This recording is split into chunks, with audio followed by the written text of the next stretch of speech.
Hello students, कैसे हैं सभी लोग।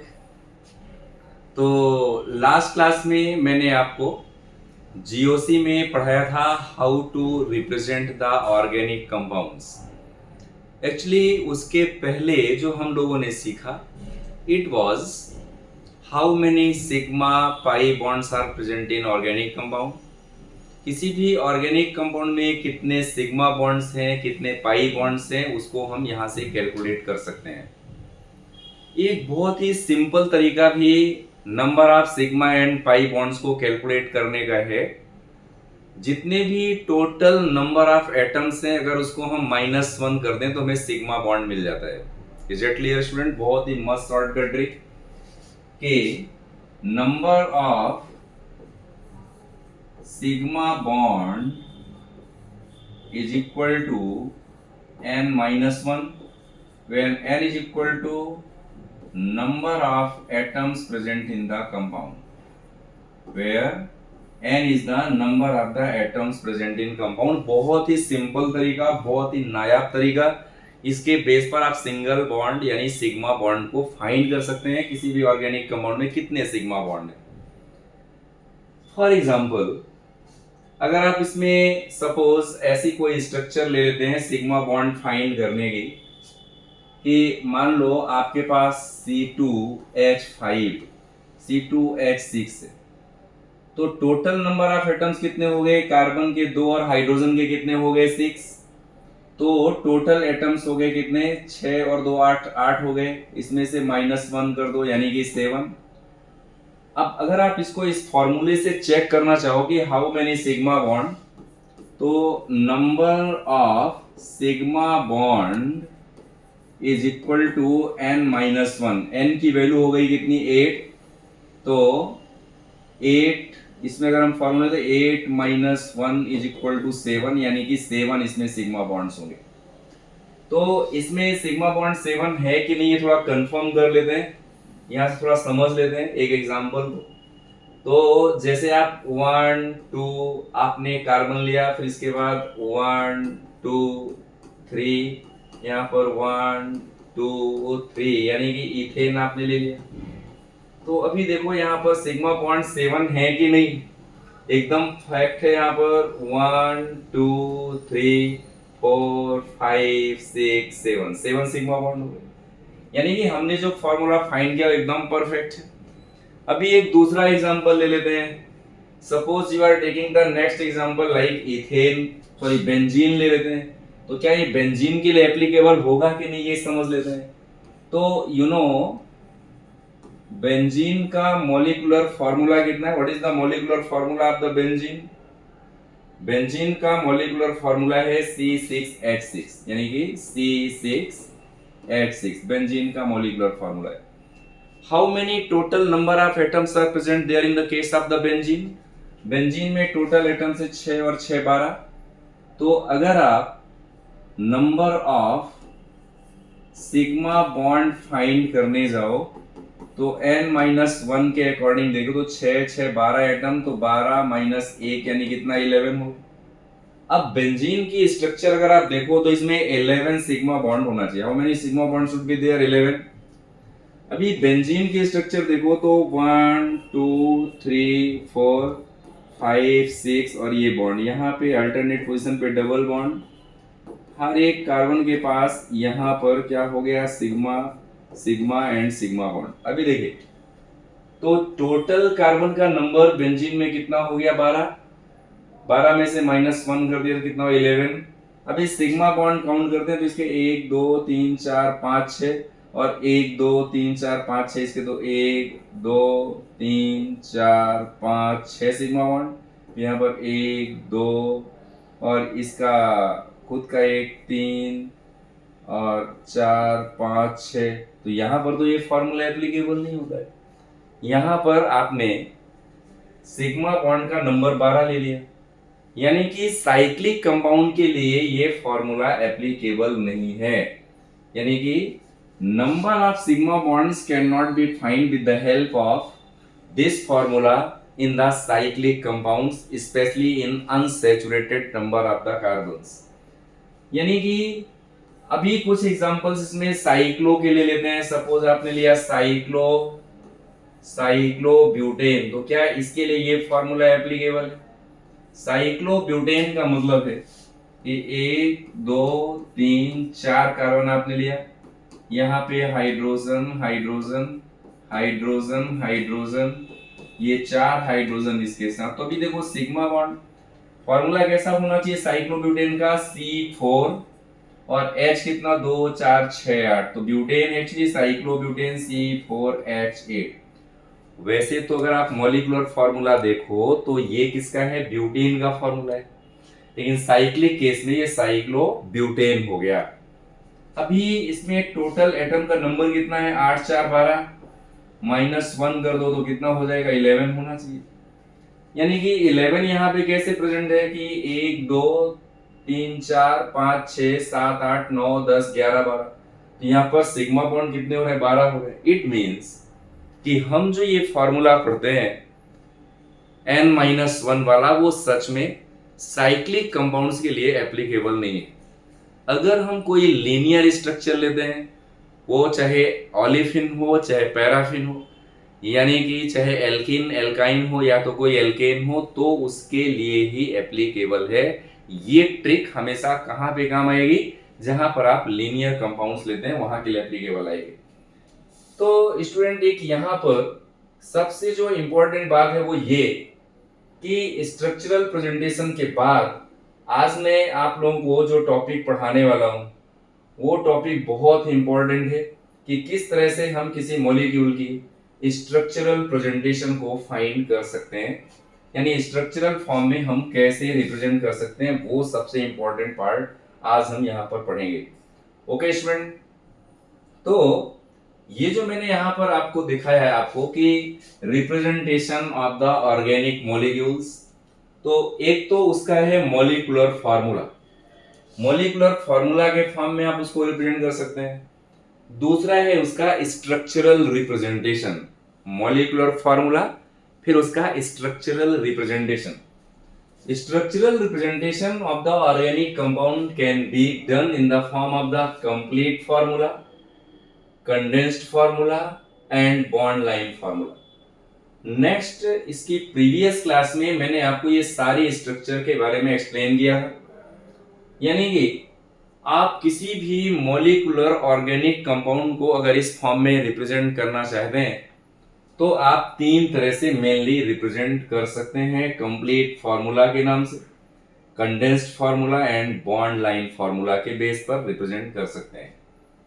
तो आइए आज की क्लास में कुछ और भी एग्जांपल्स इसमें सीख लेते हैं कि किस तरह से इसको हमें रिप्रेजेंट करना चाहिए। हमने कहा था कि कभी कभी इसमें जो क्वेश्चंस आते हैं वो IUPAC नेम के बेस पर भी आ जाते हैं, कि कंपाउंड का IUPAC नेम दिया रहता है और फिर उसमें हम क्या करते हैं कि IUPAC नेम से स्ट्रक्चरल प्रेजेंटेशन बनाते हैं। तो ऐसी स्ट्रक्चर भी हम प्रेजेंट कर सकते हैं, ले सकते हैं। जैसे मान लो आपको मैंने कहा कि you are taking 2 3 dimethyl 2,3 dimethyl cyclopropane. मान लो आपके पास ऐसा कोई कंपाउंड है 2,3 डाइमिथाइल साइक्लोप्रोपेन।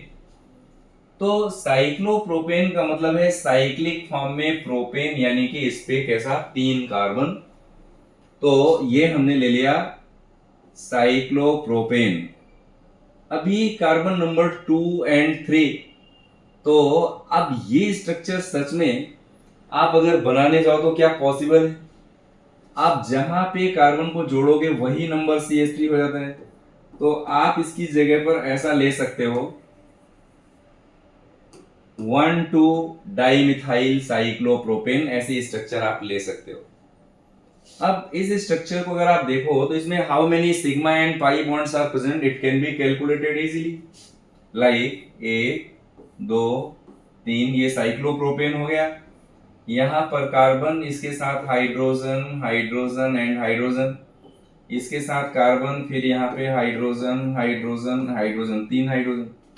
अभी ये कार्बन पे एक हाइड्रोजन, ये कार्बन पे एक, और यहाँ पर एक और दो, तो पूरी वैलेंसी इसकी हो गई।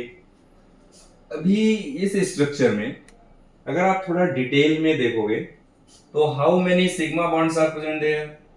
एक, दो, तीन, चार, पाँच, छ, सात, आठ, नौ, 10, 11, 12, 13, 14, 15, यानी कि 15 sigma bonds are present there. यानी कि 1,2 डाइमिथाइल साइक्लोप्रोपेन में 15 सिग्मा बॉन्ड है, 15 सिग्मा बॉन्ड है। तो इस तरह से number of the sigma and pi bonds की स्ट्रक्चर आप बहुत आसानी से सीख सकते हैं।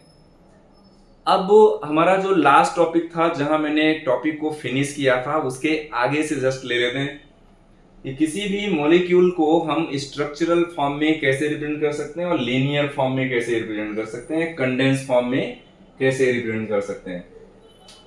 मान लो आपने कोई स्ट्रक्चर ऐसी है, तो उसको लीनियर फॉर्म को कंडेंस फॉर्म में, उसके मॉलिक्यूलर फॉर्म में कैसे कन्वर्ट करें, अगर वो लीनियर में है ऑलरेडी। तो जैसे मान लो आपके पास स्ट्रक्चर है 1 2 3 4 5, ये एक लॉन्ग चेन। दूसरी आपने इसके साथ 1 2 3 4 5 ऐसी एक लॉन्ग चेन ले लिया, और ये दोनों यहाँ पर कनेक्ट हो रहे हैं। यहाँ पर एक ब्रांच है और यहाँ पर एक ब्रांच है। यहाँ पे सपोज आपने डबल बॉन्ड ले रखा है। अब ये स्ट्रक्चर को अभी हम नॉमेनक्लेचर नहीं पढ़ेंगे स्टूडेंट, अभी हमारा पर्पस है how to form the condensed line structure, bond line structure and its detailed structure. अगर आप इस स्ट्रक्चर को देखो तो ये बहुत ही सिंपल, यानी कि 1 2 3 4 5 6 कार्बन है। तो आप 6 कार्बन बना लो, 1 2 3 4 5 6 कार्बन। अभी नंबरिंग नहीं कर रहे।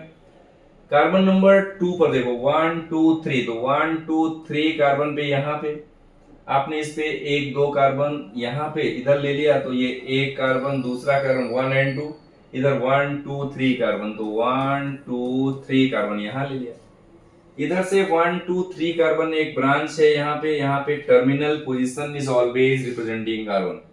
ये जो टर्मिनल पोजीशन है, these all the terminal positions are representing carbon and each of the angle is also representing carbon। हर एक एंगल पर भी यहाँ 1 2 3 थर्ड कार्बन पे, यानी 1 2 3 पे यहाँ पे डबल बॉन्ड है। ये स्ट्रक्चर बन गई आपकी। इसमें हाइड्रोजन को फिल कर दो, यानी कि आप इसको ऐसा लिख सकते हो CH3 CH2, ये ऑलरेडी 1 2 3 4 है, 1 2 3, तो यहाँ पर आप CH, this one is CH3 CH2 CH3 CH3 CH2 CH2 CH CH2 and CH3। आप ये स्ट्रक्चर को जो लाइन फॉर्म में है उसको इस फॉर्म में रिप्रेजेंट कर सकते हो। This structure can be represented like this. अब इसका अगर आप मॉलिक्यूलर फार्मूला देखो तो मॉलिक्यूलर फार्मूला कितना हो जाएगा, काउंट कर लो यहाँ पे, how many carbons are there, 1 2 3 4 5 6 7 8 9 10 11 12 13। तो कार्बन कितना हो गया, 13।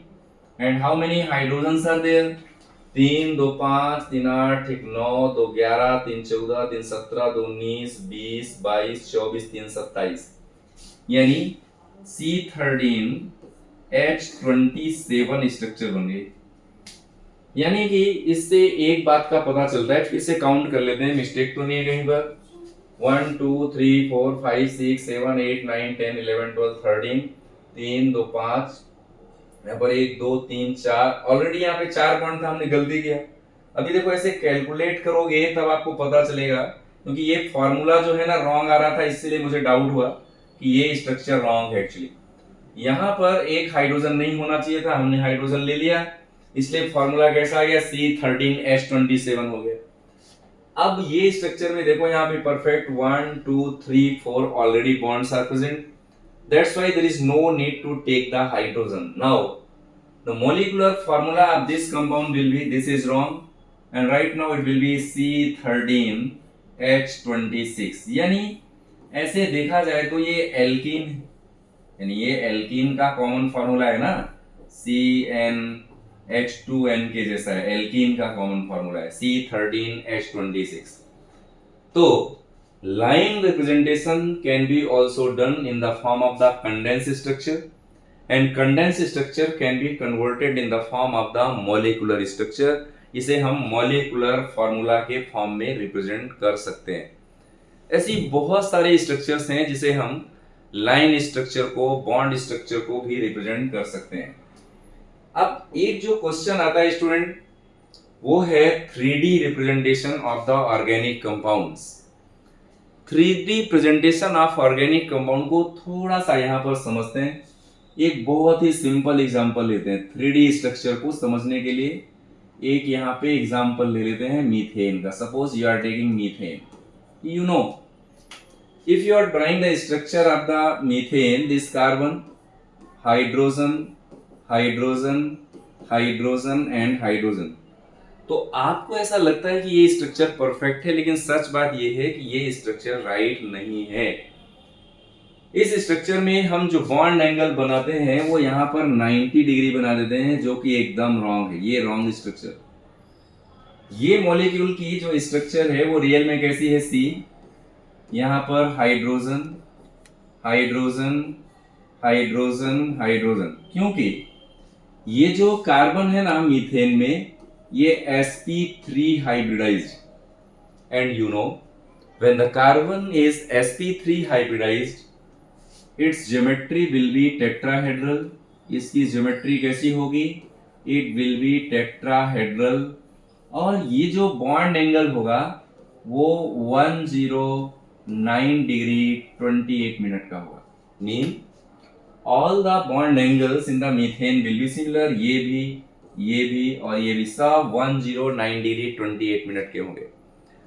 अब क्वेश्चन ये है कि अगर मैं ऐसे स्ट्रक्चर को 3D में रिप्रेजेंट करूं तो क्या ये पॉसिबल है? हर जगह मैं कोई 3D स्ट्रक्चर तो बनाऊंगा नहीं, तो हमें रिप्रेजेंटेशन करना पड़ेगा कि how 3D structures can be represented. तो अगर आप इस स्ट्रक्चर को 3D में रिप्रेजेंट करो तो यहां पर मैं सपोज कार्बन ले लेता हूं एक। अब एक प्लेन पे हाइड्रोजन और सपोज दूसरे प्लेन पर मैं यहाँ पे हाइड्रोजन ले लेता हूं। एक्चुअली ये जो स्ट्रक्चर है स्टूडेंट वो टेट्राहेड्रल है। टेट्राहेड्रल का मींस सपोज अगर ये कार्बन, हाइड्रोजन और हाइड्रोजन एक किसी सरफेस को टच करते हैं तो इनमें से एक हाइड्रोजन आपकी तरफ है eight the side of the observer, और दूसरा है ऑब्जर्वर से अपोजिट डायरेक्शन में। यानी कि इसको हम दो तरह से रिप्रेजेंट कर देते हैं। सपोज अगर मैं इसको ऐसा रिप्रेजेंट कर दूं, यहाँ पे एक हाइड्रोजन, और ये वाले स्ट्रक्चर को अगर मैं ऐसा रिप्रेजेंट कर दूं कि ये यहाँ पर एक सॉलिड लाइन से, सॉलिड ट्रायंगुलर लाइन से अगर मैं इसको रिप्रेजेंट कर देता हूं तो ये इसकी 3D स्ट्रक्चर को प्रेजेंट करता है। अब ये जो स्ट्रक्चर है ना, इसका एक अपना मीनिंग है। एक्चुअली यहां पर आप जो वेज लाइन लेते हैं, WEDZE वेज लाइन लेते हैं, और ये सॉलिड लाइन लेते हैं, इन दोनों का अपना एक अलग अलग मीनिंग है। ये इसका मतलब है कि this atom of the hydrogen is present just opposite of the observer. Observer के अपोजिट में प्रेजेंट है, और ये वाला जो हाइड्रोजन है वो ऑब्जर्वर के साइड में है। यानी हम इस बोर्ड में अगर इसको देखें तो कार्बन, हाइड्रोजन, हाइड्रोजन ये वाले एक प्लेन पे, ये वाला जो हाइड्रोजन है जिसे हमने सॉलिड ट्रायंगल से रिप्रेजेंट किया है, it is present at the side of the observer, and this wedge line of the hydrogen is present just opposite of the observer, यानी बोर्ड के अंदर की साइड ये प्रेजेंट है। रियल में मीथेन की ये जो स्ट्रक्चर है वो 3 डायमेंशनल ऐसी स्ट्रक्चर होती है, लेकिन हम ड्रॉ करते समय क्या करते हैं? ऐसी स्ट्रक्चर बना देते हैं। ऐसा भी बनाएं तो भी चलेगा, लेकिन ये स्ट्रक्चर हम सिंपल समझने के लिए ऐसा बना सकते हैं। अब प्रॉब्लम क्या है कि किसी भी लंबे मॉलिक्यूल में, किसी कॉम्प्लेक्स कंपाउंड में इस तरह से 3D स्ट्रक्चर बनाना थोड़ा सा डिफिकल्ट होता है। फिर भी कभी अगर मान लो कोई साइक्लिक कंपाउंड है तो उनमें भी हम इस तरह का 3 डायमेंशनल प्रेजेंटेशन ऑफ कंपाउंड कर सकते हैं। तो किसी भी ऑर्गेनिक कंपाउंड के प्रेजेंटेशन में हमने 3 तरह की स्ट्रक्चर पढ़ा। एक तो उसका खुद का मॉलिक्यूलर फार्मूला, दूसरा उसका प्रेजेंटेशन में 3 तरह की स्ट्रक्चर, कंडेंस्ड, फिर उसका कौन सा इलॉबरेटेड फॉर्म, तीसरा कौन सा लाइन डायग्राम। तो ऐसे 3 तरह की स्ट्रक्चर मेनली हमको पढ़ना रहता है। ओके स्टूडेंट, तो I hope this topic is clear from your side. If you have any query you can ask.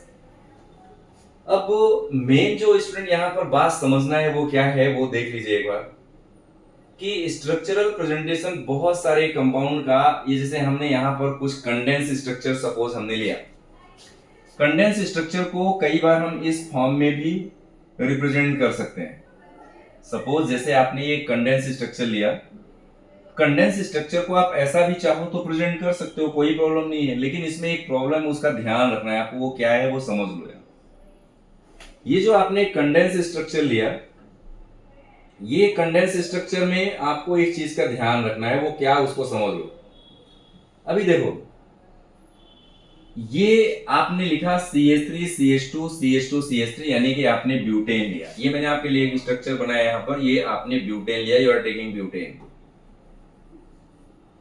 Butane को आप चाहो तो ऐसा भी लिख सकते थे कि एक बॉन्ड को हटा करके यहां पर CH3 CH2 CH2 CH3, और आप चाहो तो इसको ऐसा भी लिख सकते हो कि एक ये CH3 ये CH3 CH2 तो 2 इसमें कॉमन है, तो आप इसको ऐसा भी लिख सकते हो कि CH3 and whole twice of the CH2 then CH3, यानी कि रिपीटेड मिथाइलिन ग्रुप को आप होल n नंबर से प्रेजेंट कर सकते हो।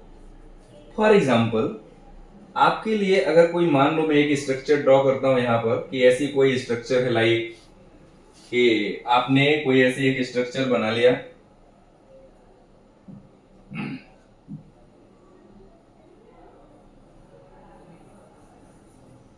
अभी मान लो आपके पास सिंपली हेक्सेन, अभी हेक्सेन यानी कि क्या, C6H14, तो स्ट्रक्चर कैसी होगी, CH3 CH2 CH2 CH2 1 2 3 4 5 और 6, ये आपने हेक्सेन ले लिया, 1 2 3 4 5 6। अब आप चाहो तो इसको ऐसा भी रिप्रेजेंट कर सकते थे डायरेक्टली कि CH3 CH2 CH2 CH2 CH2 1 2 3 4 5 और ये CH3। आप चाहो तो इसको इस फॉर्म में भी प्रेजेंट कर सकते हो कि यहां पर CH3 and how many CH2 1 2 3 4, तो आप इसको लिख दो CH2 होल 4 एंड CH3। कई बार ये प्रॉब्लम इस तरह से नॉमेनक्लेचर के टाइम पर जनरेट होती है कि हमें ऐसी स्ट्रक्चर ड्रॉ करने में थोड़ी सी प्रॉब्लम आती है।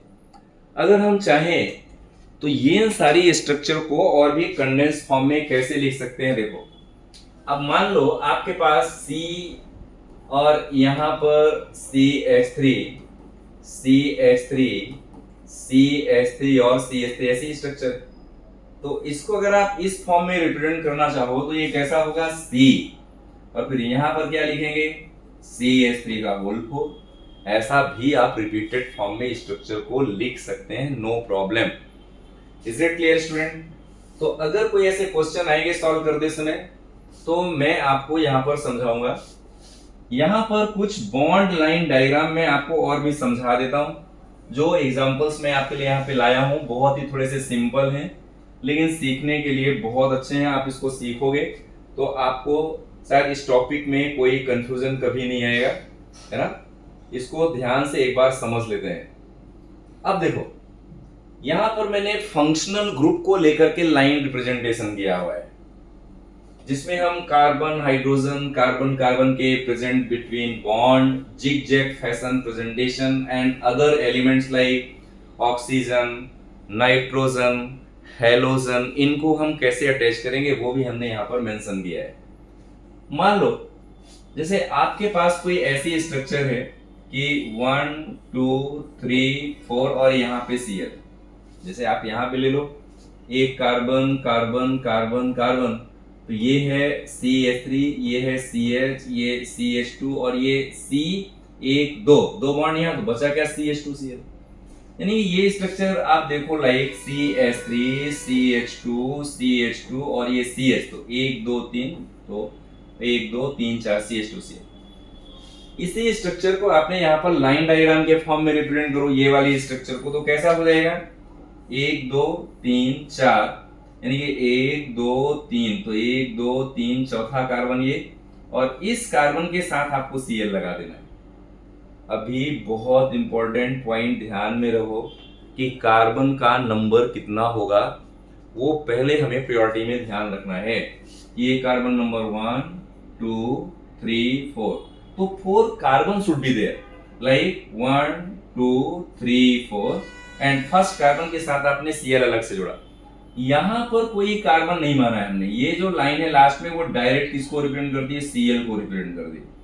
यानी कि ये स्ट्रक्चर एकदम परफेक्ट आप ऐसा प्रेजेंट कर सकते हो। मान लो अभी ऐसे बहुत सारे स्ट्रक्चर हैं, जैसे आपके पास मान लो OH ग्रुप आता है, तो OH ग्रुप को आप यहाँ पे डायरेक्ट लगा सकते हो। फिर यहाँ पर कोई कार्बन नहीं, कार्बन की स्टार्टिंग यहाँ से, यानी कि 1 2 3 4, यानी कार्बन नंबर 1 2 3 4, तब इसका नाम क्या हो जाएगा, ब्यूटेनॉल। यानी कार्बन की नंबरिंग फिर आपको यहाँ से नहीं करना है। जैसे ये ग्रुप आप ले रहे हो, तो यहाँ पर कैसा है कि ये कार्बन 1 है, फिर यहाँ पर 2 है, यहाँ पे 3 है, और ये, तो कार्बन नंबर 1 2 3, ये वाला ग्रुप जो है ना, ये लाइन जो आपने लिया है, it is representing methyl group. ध्यान रखना, sometimes it is represented by Me। Me का मतलब यहाँ पर मिथाइल ग्रुप से है। मिथाइल ग्रुप जो एक बॉन्ड के फॉर्म में हमने लिखा था, उसे हम चाहें तो वहां पर Me लिख सकते हैं। Me is represented for the methyl group. यहाँ पर एक बहुत ही मस्त चीज आपको मैं समझा देता हूं, उसको ध्यान से सुन लो। अगर आपने कहीं पर Me लिखा तो उसका मतलब है मिथाइल, है ना। अगर आप कहीं पर Et लिखते हैं तो उसका मतलब है इथाइल। अगर आप कहीं पर ETXY लिखते हैं तो उसका मतलब है इथॉक्सी। अगर आप कहीं पर CO2H लिखते हैं तो उसका मतलब है COOH, यानी कि कार्बोक्सिलिक ग्रुप। कई बार हम इसको शॉर्ट में ऐसा लिख देते हैं, CO2H लिख देते हैं। तो मिथाइल ग्रुप, इथाइल ग्रुप, ऐसे ग्रुप को भी हम एल्काइल फॉर्म में लाइन डायग्राम में लिख सकते हैं। जैसे मान लो आपने ऐसे कोई स्ट्रक्चर बनाया 1 2 3 4, यहां पर आपने एक लाइन खींची और यहाँ पे Me लिख दिया, तो Me का मतलब यहाँ पर क्या है, मिथाइल ग्रुप है। यानी इस बॉन्ड के साथ आपने मिथाइल ग्रुप को ऐड किया है। 1 2 3 4 5, यानी कि 1 2 3 4 5, 1 2 3 4 5, 1 2 3 4 5, तो कार्बन नंबर 3 पर यहाँ पर कौन है, मिथाइल है। This methyl group is represented by Me, यानी मिथाइल से आप Me इसको रिप्रेजेंट कर सकते हो। तो कई सारी बुक में जब आप ऐसे पहली बार क्वेश्चन सॉल्व करना स्टार्ट कर दें तो आपको ग्रुप का कंफ्यूजन ना हो, इसलिए Me for methyl, Et for ethyl, ETXY for ethoxy, ऐसे ग्रुप भी हम प्रेजेंट करते हैं, उसको हमें ध्यान में रखना है। अब क्वेश्चन ये है कि ये जो मिथाइल ग्रुप है वो कैसे जनरेट होता है, how many alkyl groups are there, how we can generate the alkyl groups. ये हमेशा 3D प्रेजेंटेशन तो मैंने ऑलरेडी आपको पढ़ा दिया। अब जो हम पढ़ेंगे, अब पढ़ेंगे classification of the organic compound. तो उम्मीद करता हूं अभी तक मैंने जो आपको 3D प्रेजेंटेशन यहाँ पर पढ़ाया वो बहुत अच्छा लगा होगा। लाइन डायग्राम, कंडेंस्ड फार्मूला, ये सारी चीजें जो मैंने आपसे शेयर किया, it is very easy and easily you can understand it.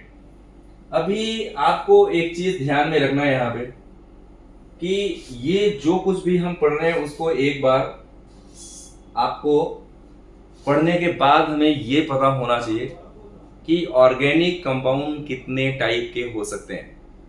तो आज की क्लास में मैंने आपको जो पढ़ाया वो था representation of the organic compound in their condensed form, line diagram, alkyl group, methyl को Me, ये सारे प्रेजेंटेशन मैंने एक्सप्लेन किया। आने वाली क्लास में मैं आपको समझाऊंगा how organic compounds can be classified. तब तक के लिए वेट करिए, वॉच करिए, और नेक्स्ट क्लास में हम जब मिलेंगे तो क्लासिफिकेशन ऑफ ऑर्गेनिक कंपाउंड को थोड़ा डिटेल में पढ़ेंगे। Thank you.